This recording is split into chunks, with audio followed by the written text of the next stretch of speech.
Bismillahirrahmanirrahim. Assalamualaikum warahmatullahi wabarakatuh.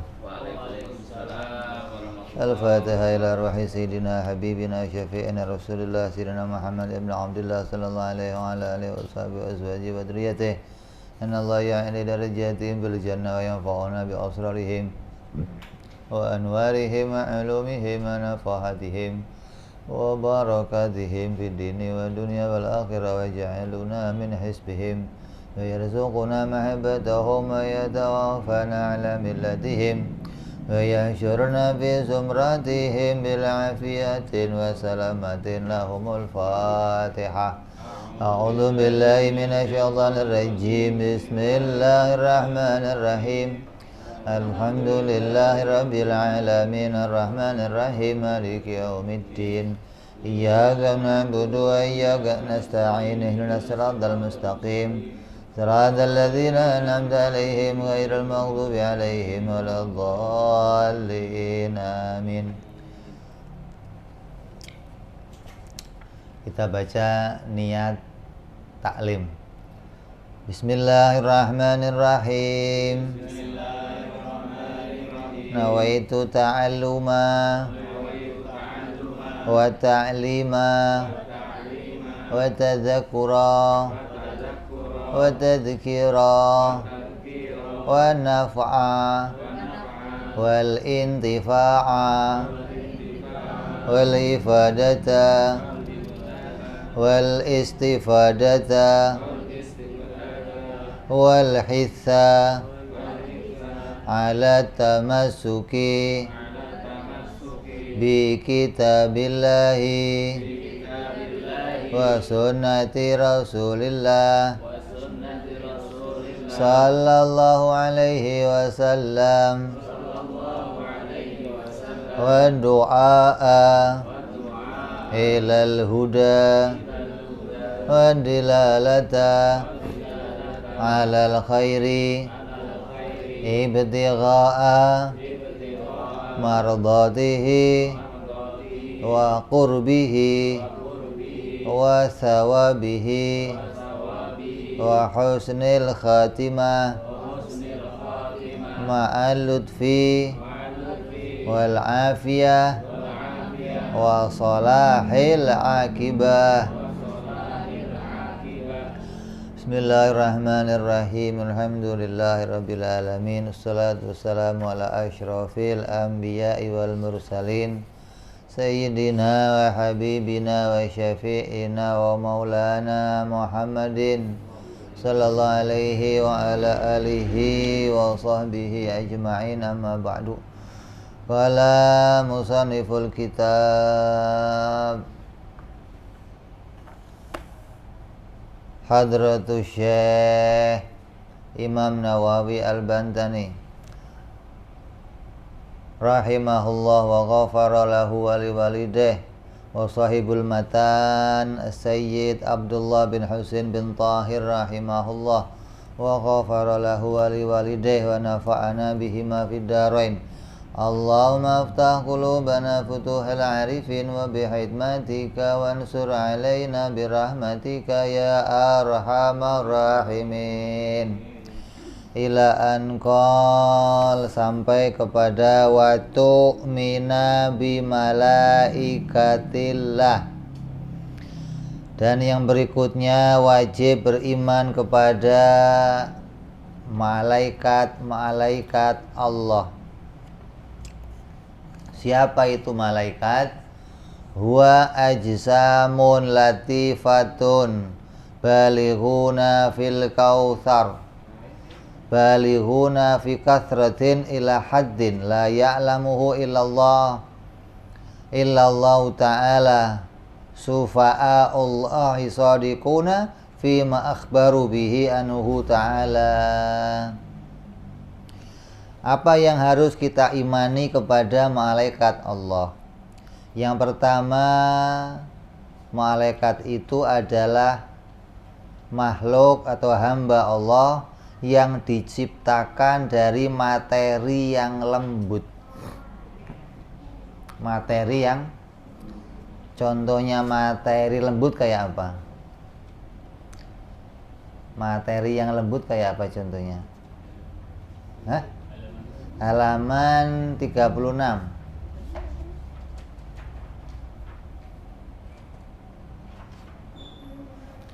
36 bawah kiri. Wa tu'minu bimalaikatillah.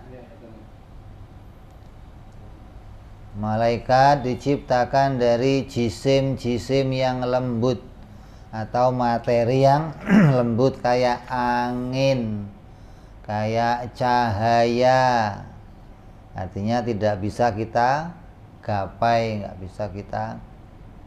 Ini sesuatu yang lembut hingga tidak bisa mata kita mencapai untuk bisa melihatnya secara zahir. Karena mereka hamba-hamba yang disembunyikan oleh Allah, namanya hamba-hamba yang namanya diceritakan tapi barangnya belum pernah ditunjukkan kepada kita hingga nanti pada waktunya. Jumlahnya malaikat itu tidak terbatas, yang artinya yang mengetahui batasannya itu hanya Allah Subhanahu wa ta'ala.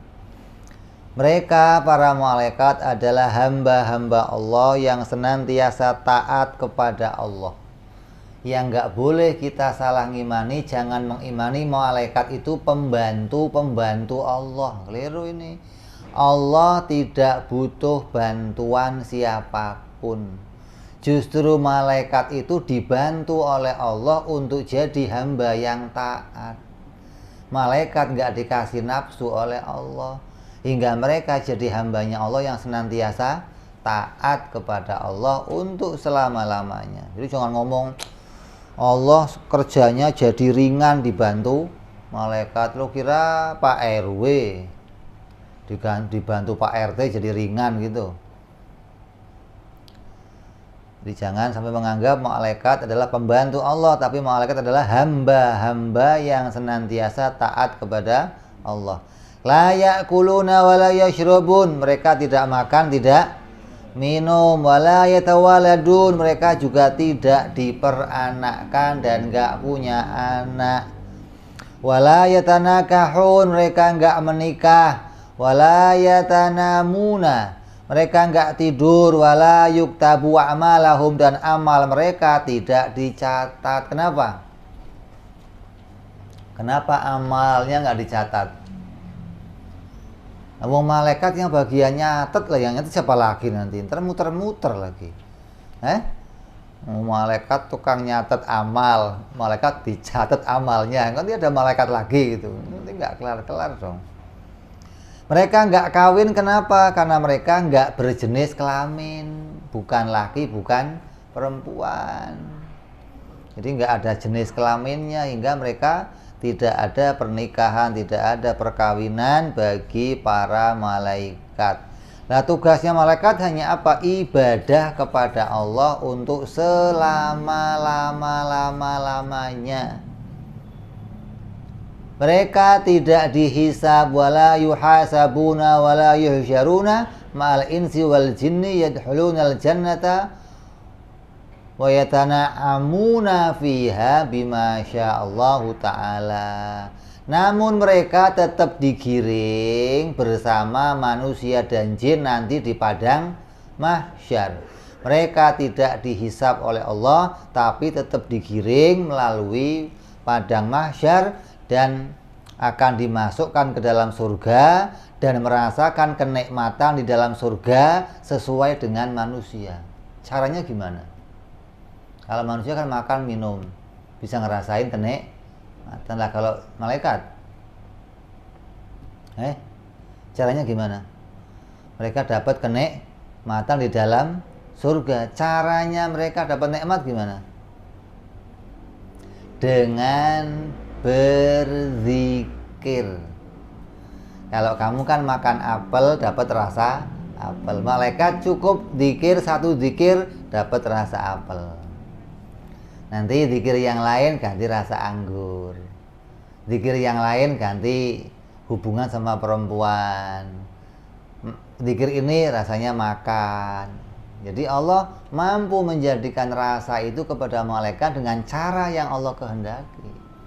Jangan dikira, ya kalau mau dapat rasanya harus makan. Kata siapa? Itu kebiasaan kita di dunia begitu. Tapi bukan dengan kebiasaannya para malaikat. Apa yang harus kita tahu dari malaikat? Ada dua. Yang pertama, tahu malaikat secara ijmal dan tahu secara tafsil.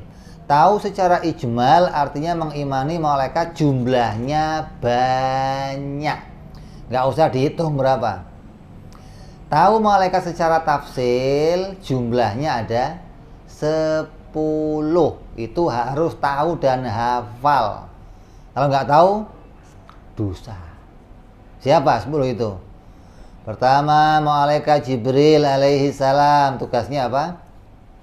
Ngurusin wahyu. Sekarang nggak ada nabi, tugasnya apa? Pensiun. Hah?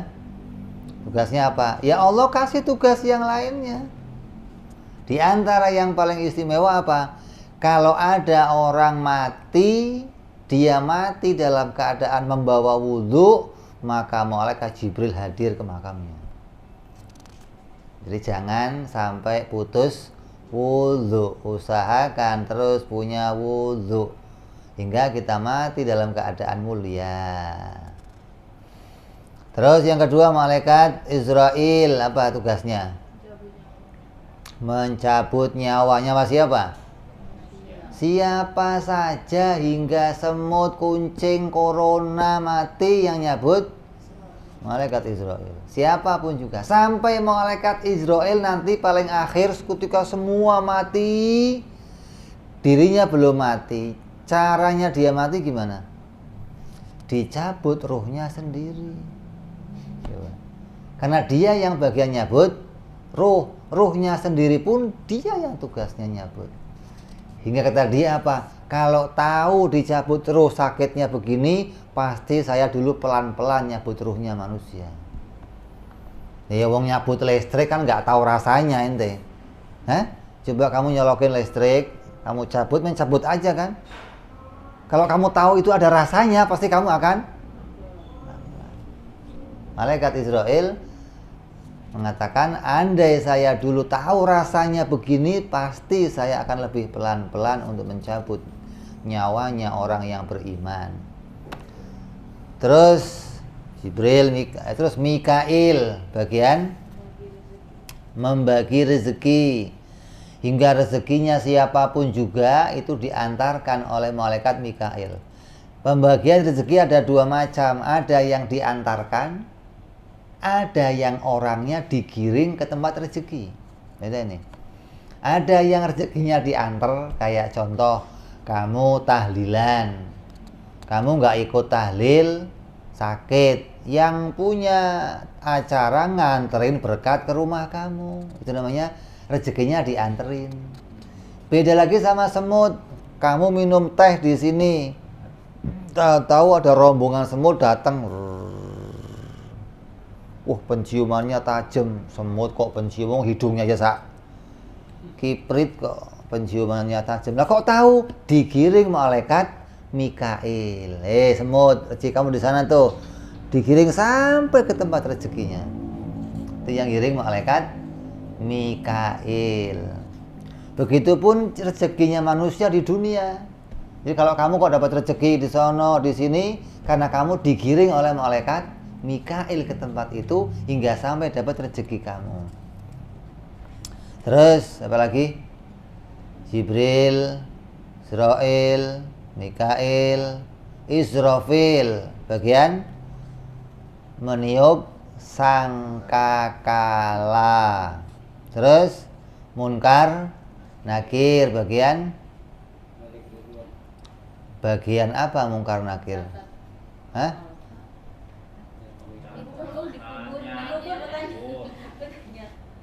Munkar Nakir itu pagar bagus, tau nggak?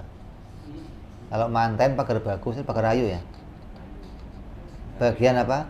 Resepsionis, buku tamu itu. Kalau ada orang masuk keluar, Nah, dicatat sama malaikat Munkar Nakir, bagian menanya orang-orang yang akan masuk ke alam akhirat. Masuknya bawa iman atau nggak bawa iman. Yang masuknya bawa iman, selamat. Yang masuk nggak bawa iman, nggak selamat.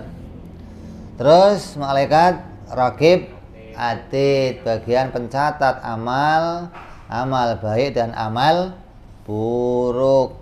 Terus yang akhir adalah Malik dan Ridwan, yaitu penguasa neraka dan penguasa surga.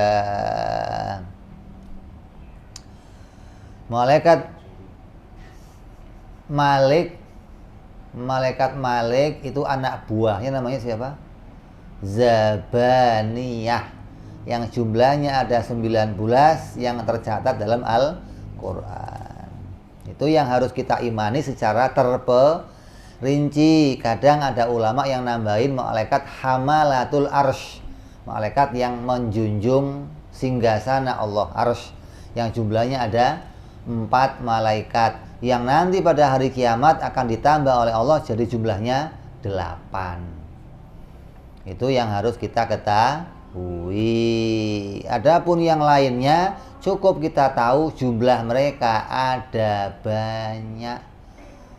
Malaikat bentuknya berbeda-beda, nggak kayak manusia. Kalau manusia bentuknya sama, artinya tingginya rata-rata segitu, isi postur tubuhnya sama. Malaikat enggak, ada yang gedenya antara mata, alis, antara jarak kedua alisnya itu 2 tahun perjalanan manusia. Alis sama alis, kalau ente jalan jaraknya 2 tahun perjalanan, yo lor kidul. Ada yang kecil, yang kalau kamu wudhu, netes air wudhu, dia Allah jadikan bergelantungan di jenggotnya orang, dan mengucapkan ampunan untuk orang-orang yang berwudhu itu. Itu kan kecil. Jadi bentuknya malaikat berbeda-beda.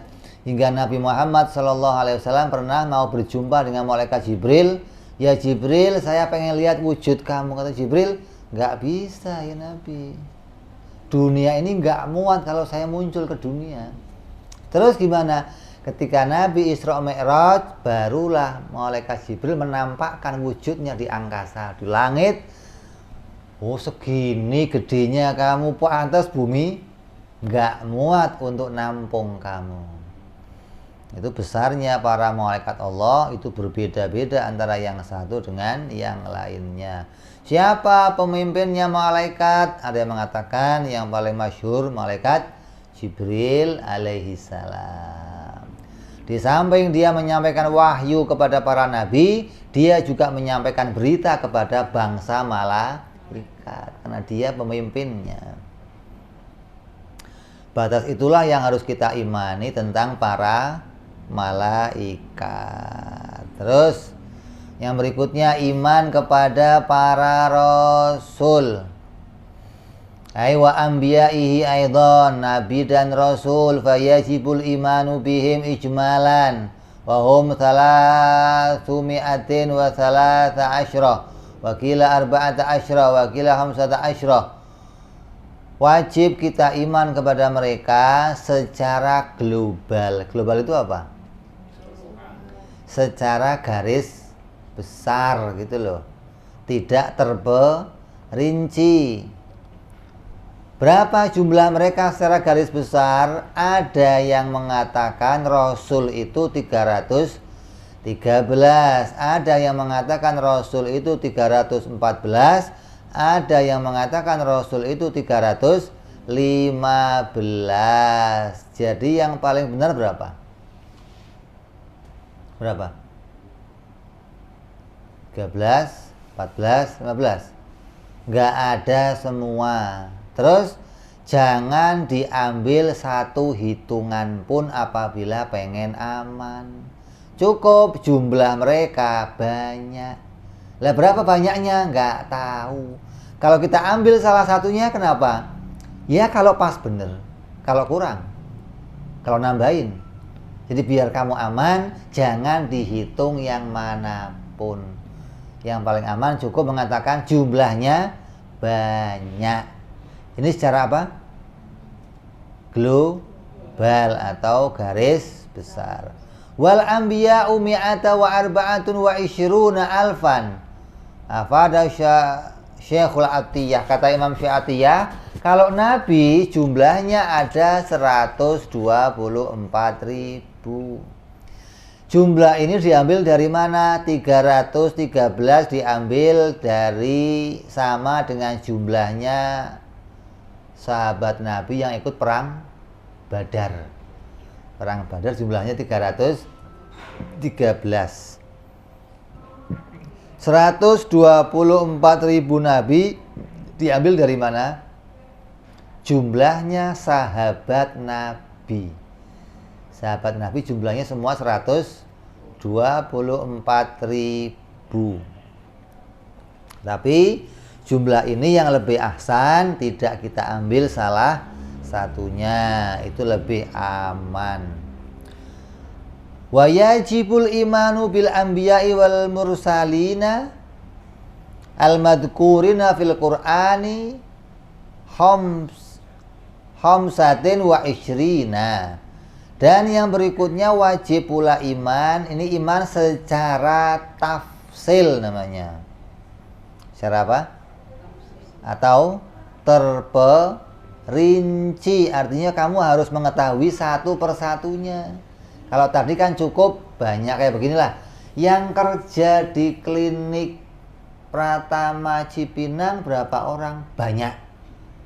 Berarti itu secara garis besar. Kalau ada Habib Ali, ada Ustadz Nasr, ada satu-satu kamu sebutkan namanya, terperinci. Nah, Rasul yang 25 kamu harus tahu secara terperinci. Kalau kamu nggak tahu, dosa. Yang 25 siapa saja? Disebutkan dalam Al-Quran. Minhum Samaniyata asyra fi qawlihi ta'ala wa tilka hujjatuna atainaha Ibrahima ila akhir ayat. Arba'a ayat. Dan itulah hujjah kami yang kami berikan kepada Ibrahim, dan seterusnya dari nama-nama para nabi yang disebut dalam Al-Quran. Wa sab'atu adamun fi qouli ta'ala wa 'allama adamal asma.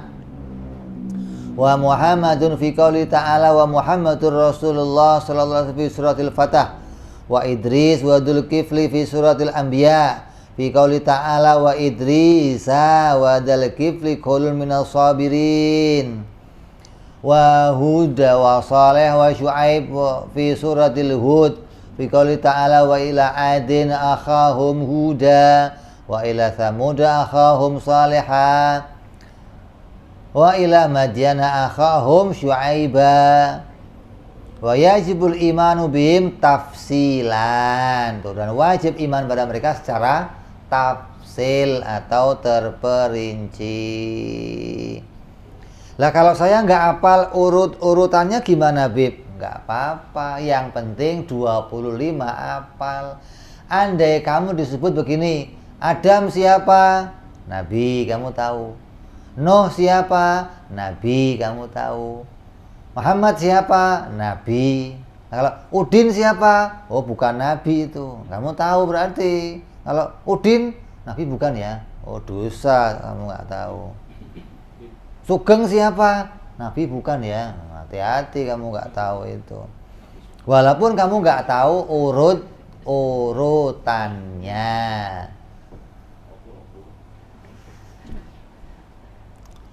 Di antara para nabi yang wajib kita imani di antaranya apa?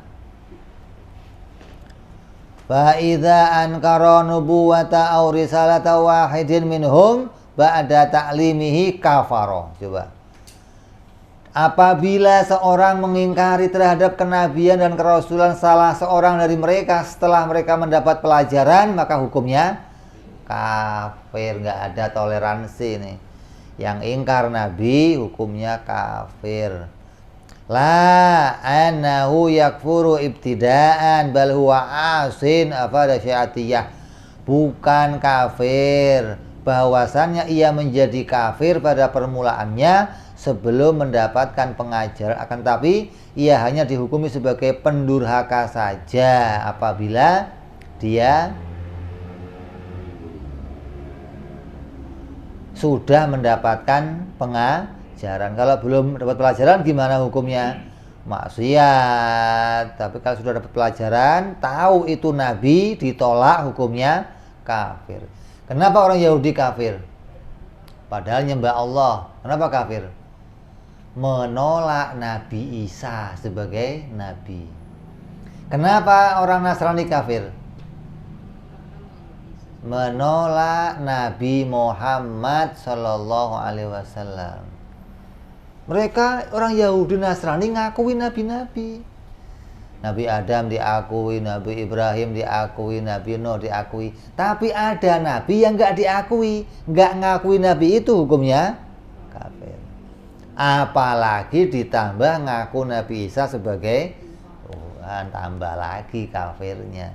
Nggak usah dah, dia ngakuin Nabi Isa sebagai nabi, tapi nggak ngaku Nabi Muhammad, kafir. Tetap mereka nggak selamat walaupun mengakui Nabi Isa hanya sebagai nabi, apalagi ngakuin sebagai Tuhan. Wa makna kaunil imani bihim wajiban tafsilan annahu law uridha minhum lan yunkir nubuwatahu wala risalatahu. Pengertiannya iman tafsil begini. Seandainya seseorang dari mereka itu disodorkan nama-nama seorang dari mereka, maka ia tidak mengingkari kenabiannya dan tidak pula mengingkari kerasulannya, gitu loh. Tanya nih, Nabi Adam siapa? Nabi. Nabi Nuh? Nabi. Kamu tahu mereka sebagai Nabi Allah dan mengakuinya. Walaisal muradu annahu yajibu hifdun asma'ihim, dan bukanlah yang dimaksud bahwa kamu wajib hafal nama-nama mereka, khilafan liman za'ama dzalika. Afada Syekhuna Yusuf fil Fathil Qadir al-Murid.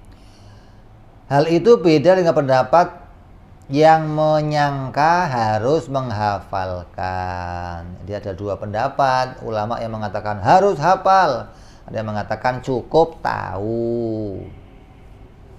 Ini pendapat Syekh Yusuf dalam kitab Fathil Qadir al-Murid.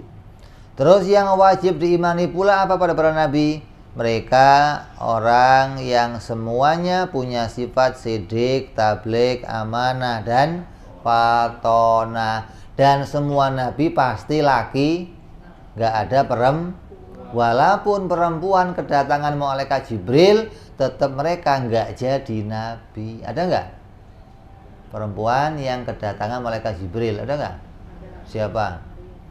Siti Maryam, ibu Nabi Allah Isa alaihissalam. Walaupun kedatangan tetap tidak menjadi nabi, karena syaratnya nabi adalah kecuali liae dan udah mati. Hah? Udah game ya? The end. Finish sudah. Neraka.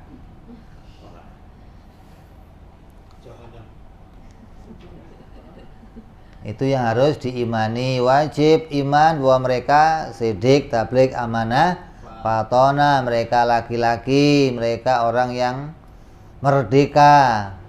Mustahil mereka itu kedzib, khianat, balada, dan kitman.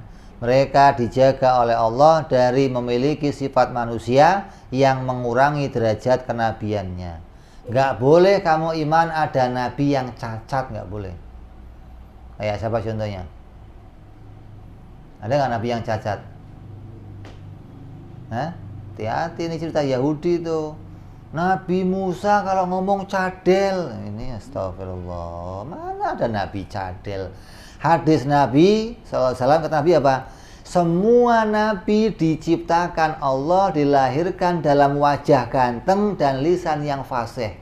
Hadis. Jadi cerita Nabi Musa gimana? Bohong. Kalau Nabi Musa nggak bisa ngomong gimana Nabi kok begitu? Nabi kok nggak bisa ngomong Itu buktinya minta tolong Nabi Harun.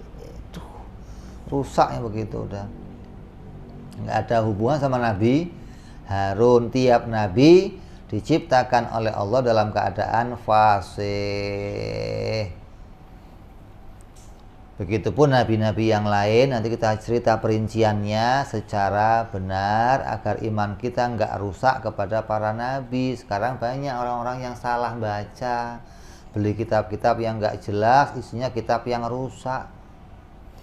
Terus yang berikutnya, wa yajibul iman bi kutubis samawiyah, iman pada kitab-kitab yang Allah turunkan dari langit.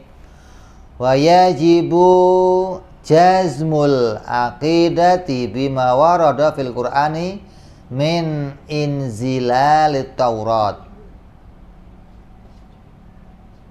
wal Injil waz Zabur wal Furqan wa suhufi Ibrahim wa ya amsalun wa suhufin Musa wa ya ibaratun wa ya ibarun ay mau'idun wa ma ada dzalika ijmalan.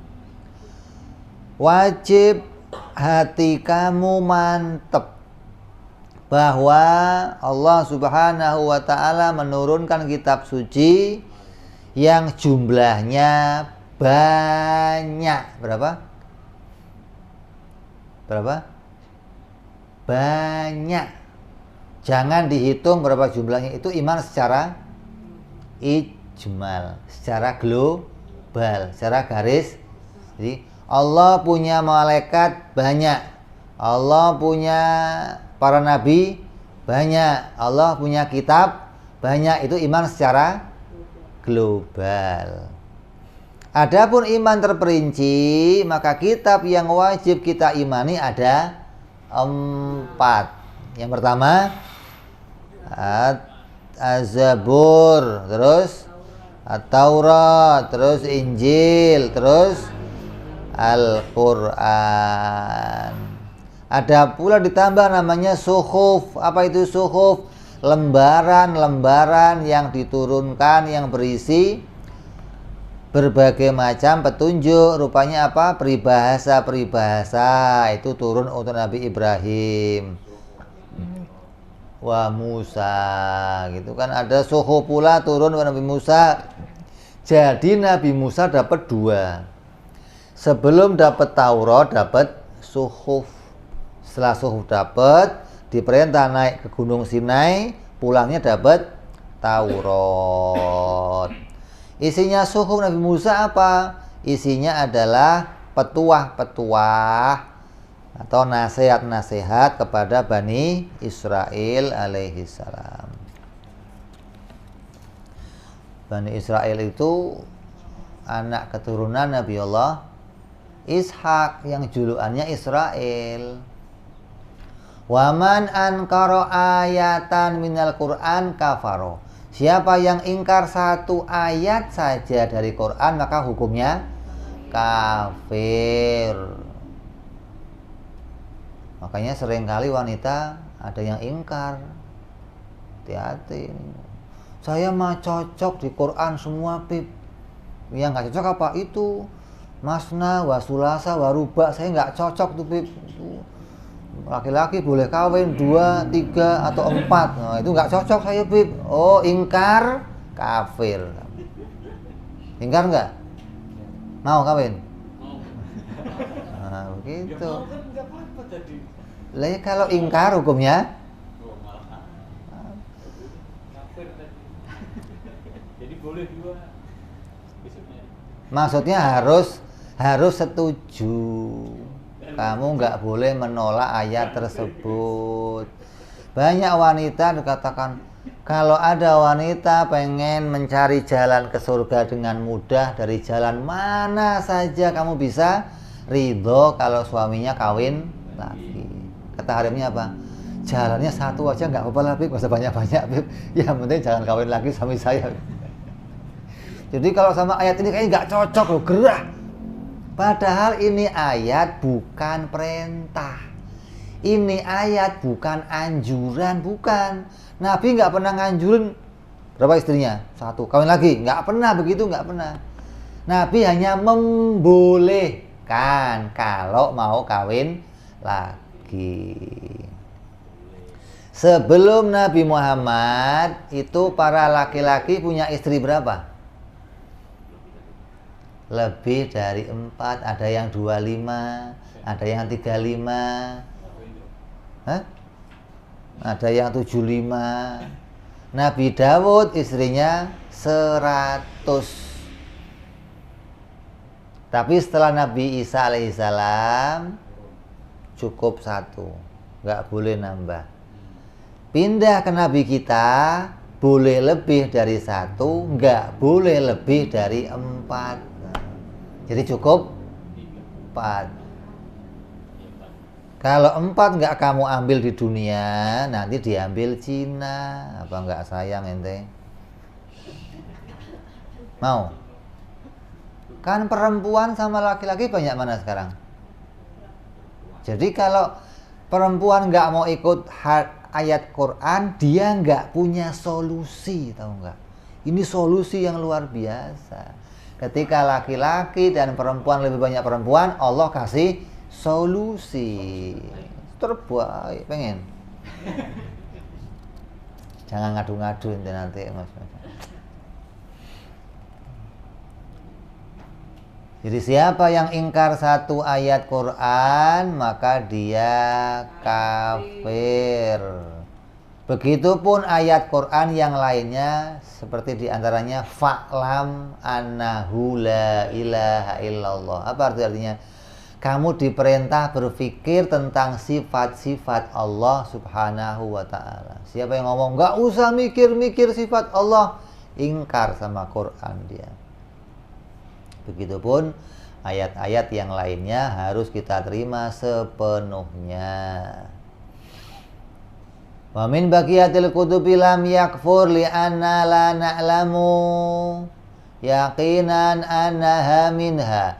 Adapun dari kitab-kitab yang lain, kalau saya nggak yakin ayatnya gimana, nggak kafir. Kenapa? Karena kita nggak tahu secara pasti itu termasuk ayatnya atau bukan. Karena kitab-kitab yang sebelumnya sudah ditambahin, dikurangin, dipotong, didistorsi, apa namanya? Ada yang pemanggelan kata, nambahin kata, ada yang diedit apalagi dikasih footnote segala biar lengkap. Ini hati-hati dengan yang demikian. Jadi kalau dia mengatakan kamu nggak percaya Injil, kafir. Oh, kalau jelas itu berasal dari ayat dari kitab Injil, ya nggak boleh diingkari. Tapi karena kita nggak tahu Injil yang otentik, maka kita nggak kafir kalau mengingkari ayat-ayatnya. Tapi kita harus yakin Injil yang asli semua pedoman, isinya kalam Allah dan isinya petunjuk yang benar. Nggak ada petunjuk Allah salah, nggak ada. Adapun yang sekarang karena nggak tahu keotentikannya, maka kita nggak ngerti. Wala yuqbalu qawlu ahli kitab bi annaha min hali annaha kidbahum dhahirun wa takhrifuhum bayyinun. Coba lihat tuh. Dan tidak boleh diterima pernyataannya orang-orang ahli kitab yang menyatakan bahwa ayat tersebut memang dari kitab yang asli. Itu adalah kebohongan dari mereka yang nyata. Dan mereka mengubah akan kalimat-kalimat kitab itu sudah terbukti jelas. Jadi nggak usah kita imani kalau itu hanya perkataan mereka. Mana buktinya? Allah berfirman, yukharrifunal kalima an mawadhihi. Mereka merubah perkataan-perkataan dari tempat-tempatnya. Nih Quran menyatakan Injil, Taurat telah dirubah dari tempat-tempat yang sebenarnya. Terus wabil qadari khairihi wa syarrihi minallah. Dan berikutnya iman bahwa kita wajib iman kepada adanya takdir baik dan takdir buruk itu datang dari Allah Subhanahu wa ta'ala. Ini wajib iman. Tapi bocor saya.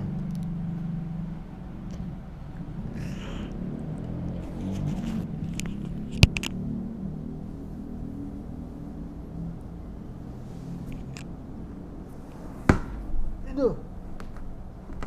Mesinnya bocor.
Kita terusin lagi sedikit. Hah? Apa sih?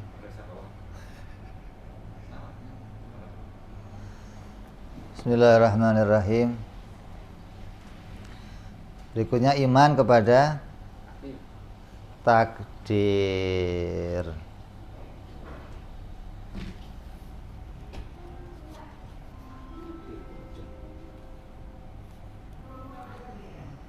Takdir itu semua dari Allah.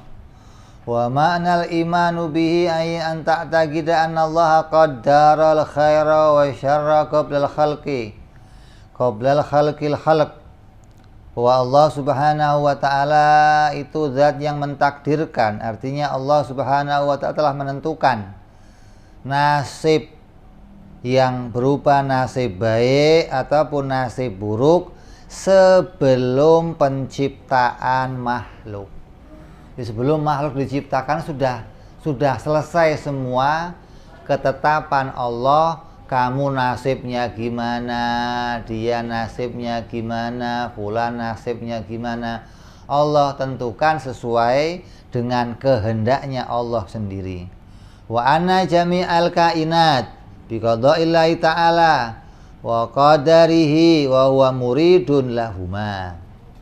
Dan bahwasannya semua hal yang terwujud di dalam dunia ini, di dalam dunia dan akhirat, di bawah kolong jagat raya ini, semuanya sebab qadha atau keputusan Allah dan qadar atau ketentuan Allah.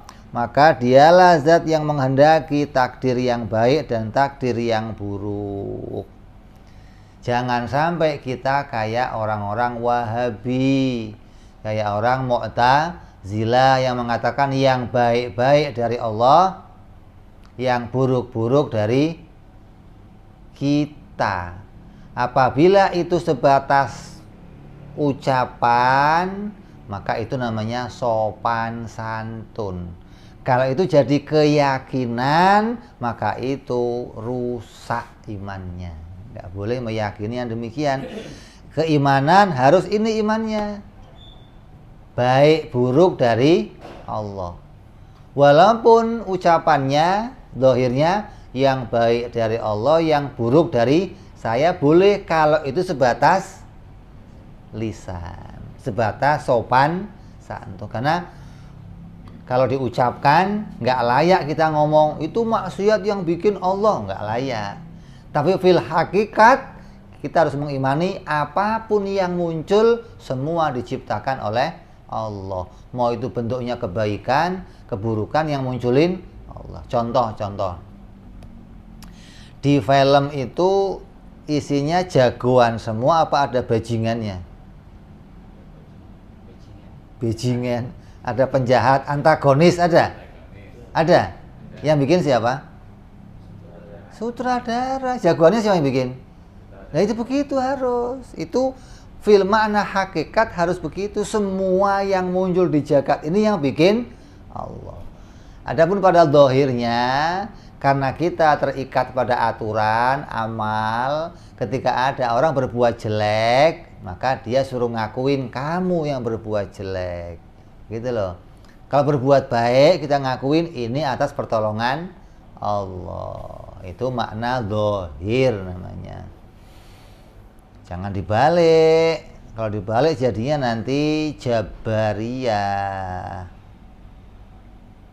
Wa ana jamil kainat bi qada'illahi ta'ala wa qadari wa muridun lahuma wa kafa i'tiqadun jazimun bidzalika min ghairi nasbin burhanin. Cukuplah keyakinan yang mantap tentang semua hal itu tanpa harus menegakkan pembuktian. Kenapa nggak usah pakai bukti? Sebenarnya hal ini sudah masuk dalam iman kepada Allah. Kalau kamu tahu apa sih yang harus saya imani tentang Allah? Oh, iman tentang Allah itu wajib iman Allah bersifat wujud, qidam, baqa, mukhalafah, qiyamu binafsi, wahdaniyah, kudrat, iradat. Nah, dari sifat kudrat, iradat inilah kita akan bicara takdir. Di situ kita akan tahu, oh ternyata sifat kudrat Allah itu memunculkan segalanya. Tapi kalau kamu nggak pernah ngaji sifat kudrat, nggak pernah ngaji sifat iradat, ya kamu akan bingung, kenapa kok takdir begini? Kenapa nasib saya begini? Salah apa saya? Salah apa? Salah semua. Salah apa? Kadang nggak ngerti, nggak nyadarin salahnya yang banyak, dianggap dirinya nggak punya salah. Maka penting ngaji sifat 20, maka dikatakan di sini nggak perlu kamu hadirkan bukti-bukti yang tertentu karena sudah ada dalam pembahasan sifat-sifat Allah Subhanahu wa taala. Wa makna khairil qadar wa syarril qadar annal imana bi ta'atin wa jimil a'mal shalih min khairi qadar wa annal kufra wal ma'siyat wal mukhalafata li awamiri wa jami'a af'alihil ma'asi min syarril qadar. Afada Dzalika al-Fashani. Pengertian takdir yang baik dan takdir yang buruk adalah kita wajib iman, taat, dan seluruh perbuatan yang baik termasuk itu masuk dalam takdir yang baik. Berbuat amal soleh, wirid, dzikir, sholawat termasuk dalam takdir-takdir yang baik. Dibikin ganteng, dibikin sehat, dibikin cantik, dibikin punya kerjaan yang baik, itu takdir yang baik masuknya. Adapun kekufuran, kemaksiatan, perbuatan yang menentang kepada perintah Allah dan seluruh perbuatan maksiat itu bagian dari takdir buruk. Secara zahir kita yang memilih. Kalau kamu mengikuti perintah Allah, kamu akan selamat. Kamu celaka kenapa? Karena mengingkari perintah Allah. Maka kesalahan kamu adalah kamu menentang atau tidak menjalankan yang diperintahkan oleh Allah, malah menjalankan yang dilarang oleh Allah. Hingga apabila karena menjalankan larangan Allah kamu dapat bencana, itu sudah pantas selayaknya. Fa inna Nabiyya sallallahu alaihi wasallam jaa bi wujubi tasdiqi dzalika kullih. Sungguhnya Nabi Muhammad sallallahu alaihi wasallam datang kepada kita membawa kewajiban membenarkan hal itu semua, bahwa yang baik, yang buruk datang dari Allah. Kama akhraja Syaikhan an Umar anna Jibril alaihi salam qala lahu sallallahu alaihi wasallam akhbirni anil iman. Ini hadis Jibril nih. Sebagaimana dikeluarkan dari Imam Bukhari Muslim bahwa Sayyidina Umar, dari Sayyidina Umar tentang datangnya malaikat Jibril kepada Rasulullah yang bertanya tentang 3 perkara, ma huwal iman, ma huwal islam, ma huwal ihsan. Maka diantaranya Nabi menjawab, qala al-imanu an tu'mina billahi wa malaikatihi wa kutubihi wa rusulihi wal yaumil akhiri wa tu'mina biqadari khairihi wa syarrihi. Ini hadis nyata. Ai faman lam yusaddiq biwahidin minha fahuwa kafirun. Coba nih, siapa yang enggak iman takdir baik buruk dari Allah, hukumnya kafir. Coba kalau kamu mengatakan, wow ada orang maksiat, ada orang berbuat begini, itu mah bukan Allah yang bikin. Hati-hati kamu. Kalau hati kamu ngingkarin, bukan Allah yang bikin, hukumnya kafir. Tapi walaupun kamu tahu itu Allah yang bikin, jangan diomongin.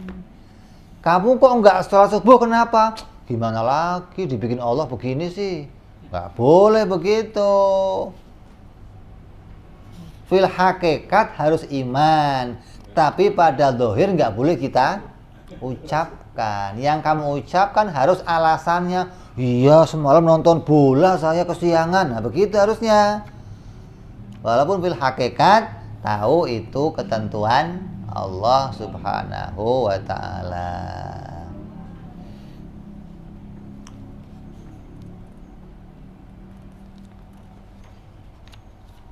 Terus ini dikit lagi nih.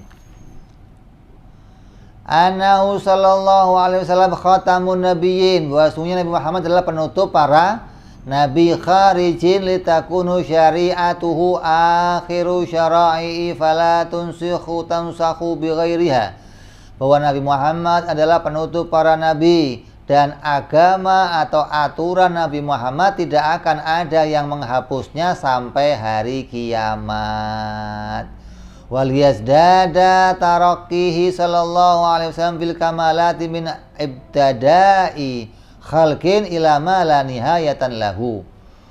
Dan agar bertambah meningkatkan beliau sallallahu alaihi wasallam dalam sifat-sifat kesempurnaan sejak mulai diciptakan sampai waktu yang tidak terbatas. Artinya Nabi itu kemuliaannya terus naik. Kalau malaikat berhenti di situ, kalau kita kadang naik, banyak turun, banyak turun. Waliyakuna sallallahu alaihi wasallam li faslil qada, dan agar supaya Nabi menjadi penentu segala keputusan. Fa inna bi'tsatahu isyaratun ila tamamil amr.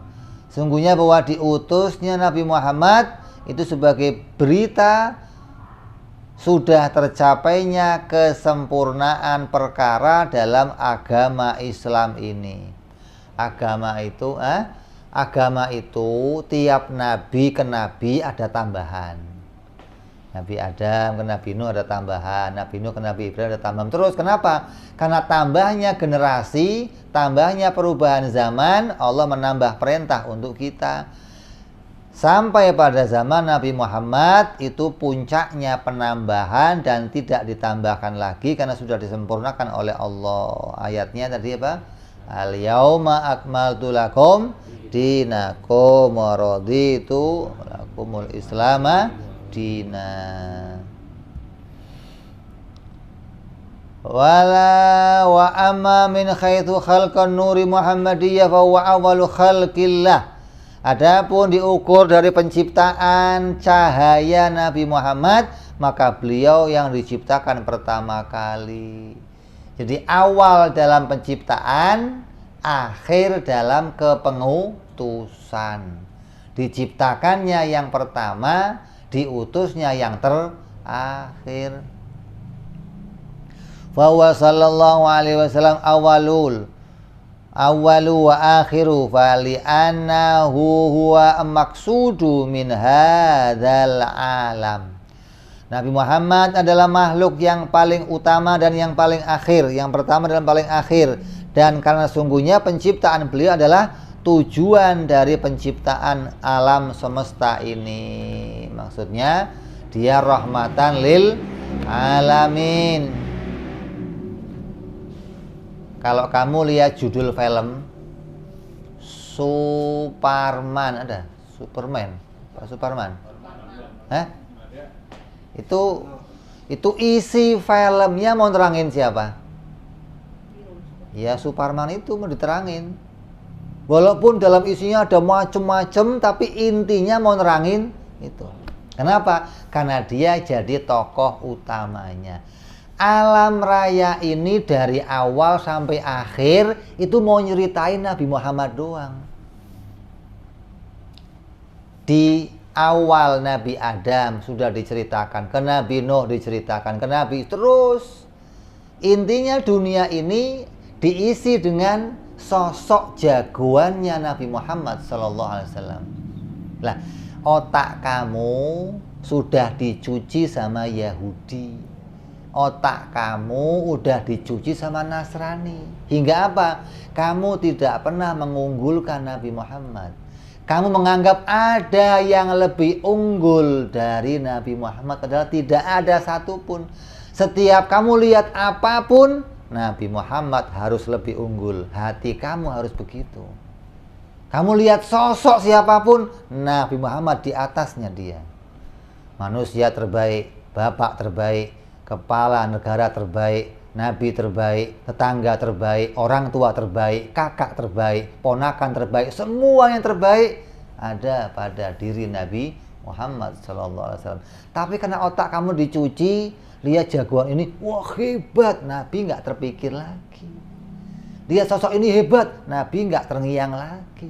Kamu anggap banyak yang lebih hebat dari Nabi Muhammad, padahal nggak ada. Allah hanya ciptakan satu manusia sehebat Nabi Muhammad Sallallahu Alaihi Wasallam. Ini yang harus kita simpan di hati kita. Jangan digeser itu dari hati kita. Kama qala qail, ni'ma ma qala sadatul awwalul fikri akhiruhul amal.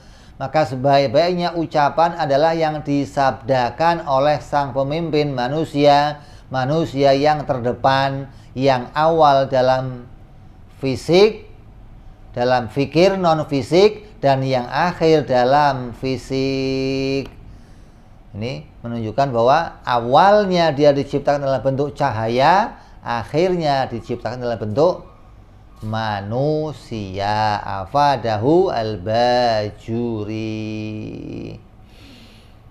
Wa sayyidul waladi Adam ajma'in, dan beliau pemimpin anak Nabi Adam semuanya. Coba, pemimpin itu lebih mulia dari yang dipimpin apa enggak? Enggak, pasti lebih mulia. Beliau memimpin seluruh manusia, berarti beliau paling hebat di antara semua manusia. Kalau di hati kamu masih mengatakan ada yang lebih hebat dari Nabi Muhammad, otak kamu sudah keblinger namanya. Qala sallallahu alaihi wasallam, ana, Nabi yang ngomong nih, ana sayyidu waladi Adam wala fakhar. Aku adalah tuannya anak Nabi Adam, anak cucu Nabi Adam, dan aku ucapkan ini tanpa sombong, gitu loh. Ai ana sayyidu jami'i auladi wala aqulu dzalika fakhrun ai iftikharan bal tahaddutsu bi ni'mah. Aku adalah pemimpin seluruh anak Adam, dan aku mengatakan hal itu karena bangga, merasa bangga dengan Allah menciptakannya demikian, bukan karena sombong, tapi aku menceritakannya itu adalah menceritakan tahadus bin nikmah, menceritakan kenikmatannya Allah subhanahu wa ta'ala. Awil makna fala fakhrun a'zamu min dalika, atau pengertiannya tidak ada kesombongan yang lebih besar dari itu. Wa idza kana sallallahu alaihi wasallam sayyida auladi Adam kana sayyidu khairihim bi tariqil aula. Apabila keadaan Nabi sallallahu alaihi wasallam adalah tuan, pemimpin bagi anak-anak Nabi Adam, maka keadaan beliau adalah sebagai tuan bagi selain mereka dengan landasan yang lebih utama. Kalau bagi anak Nabi Adam aja dia jadi pemimpin, apalagi bagi makhluk yang lainnya. Bahwa manusia hamba yang paling mulia di antara semuanya. Kalau manusia yang paling mulia dipimpin Nabi Muhammad, apalagi makhluk yang lain. Jin, malaikat, tumbuh-tumbuhan, hewan, semua tunduk sama Nabi Muhammad sallallahu alaihi wasallam. Li'annahum afdalu min ghairihim bi syahadati qaulihi ta'ala wa laqad karramna bani Adam. Dan itu sebagaimana firman-Nya Allah, dan sungguhnya telah kami muliakan anak cucu Adam. Ini bentuk ayat yang menunjukkan bahwa manusia dijadikan oleh Allah menjadi hamba yang paling mulia. Kalau manusia paling mulia dipimpin Nabi Muhammad, maka apalagi hamba-hamba yang lainnya. Fa inna qila hadzal haditsu la yadullu ala sayyadati sallallahu alaihi wasallam ala Adam, wa innama yadullu ala siyadatihi ala auladihi. Ada yang mengatakan begini, hadis ini tidak menunjukkan Nabi Muhammad lebih mulia dari Nabi Adam, tapi menunjukkan Nabi Muhammad lebih mulia dari anak cucu Nabi Adam. Maka Imam Nawawi akan jawab pertanyaan itu. Dijawab, wa ujibu bi anna fi auladi Adam man huwa afdalu min Adam, wa idza kana sallallahu alaihi wasallam afdalu kana sayyidal mafdul min babi aula. Di antara anak Nabi Adam terdapat manusia yang lebih utama daripada Nabi Adam, dan apabila keadaan Nabi sallallahu alaihi wasallam sebagai tuan baik yang lebih utama tersebut, maka keadaan beliau sebagai tuan pula yang terungguli ke dalam subbagian hal yang lebih utama. Jadi secara tersirat beliau lebih utama daripada seluruh para nabi. Wa inna ma lam yudhkaro Adam ta'adduban ma'ahu, dan sungguhnya Nabi tidak menyebutkan Nabi Adam secara langsung, itu lantaran etika beliau, adab beliau, sopan santun beliau kepada Nabi Adam alaihi salam. Li'annahu abu dhahiran wa in kana sallallahu alaihi wasallam huwal abu fil makna. Karena sungguhnya Nabi Adam itu adalah ayah secara lahiriah, meskipun secara batiniah Nabi Muhammad adalah ayah pada hakikatnya. Coba. Artinya semua muncul dari Nabi Allah Muhammad sallallahu alaihi wasallam secara hakikat. Wa idza hukiya anna Adam alaihi salatu wasallam inda istima'i sallallahu alaihi wasallam fi lailatul Isra qala marhaban yabna surati wa aba ma'nawi. Coba, ini perkataan Nabi Adam ketika ketemu Nabi Muhammad waktu Isra Mi'raj. Apa kata Nabi Adam? Selamat datang wahai anak dari bentuk zahirku dan bapak dari bentuk hakikat hidupku. Coba, Nabi Adam yang ngomong, selamat datang anak dari bentuk lahirku dan bapak dari bentuk hakikatku. Maka Nabi adalah ayah yang sejati.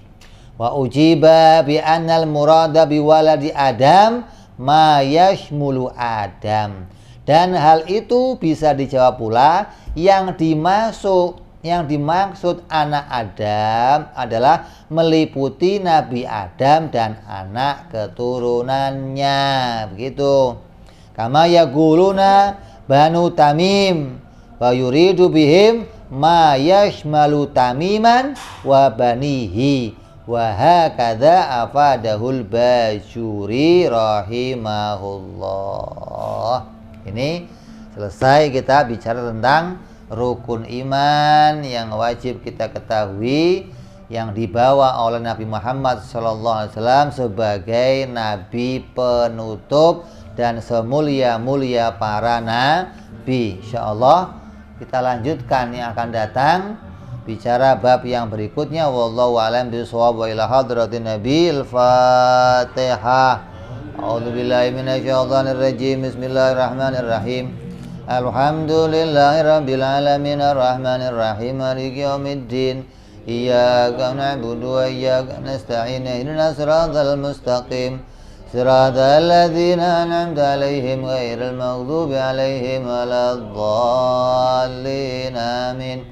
Ya Rabbana amtarafna bi anana iktarafna wa anana asrafna ala ladha ashrafna fatub alaina tauba taghsili kulli hauba wastur lana aurati wa amini rawati wa ghfir li walidina rabbi wa mauludina wal ali wal ihwani wa sairil hillani wa kulli dhi mahabbah au jiratin au suhbah wal muslimina ajma' amina rabbi isma fadlan manna la biktisabi minna bil mustafa rasulina dhabi kulli suli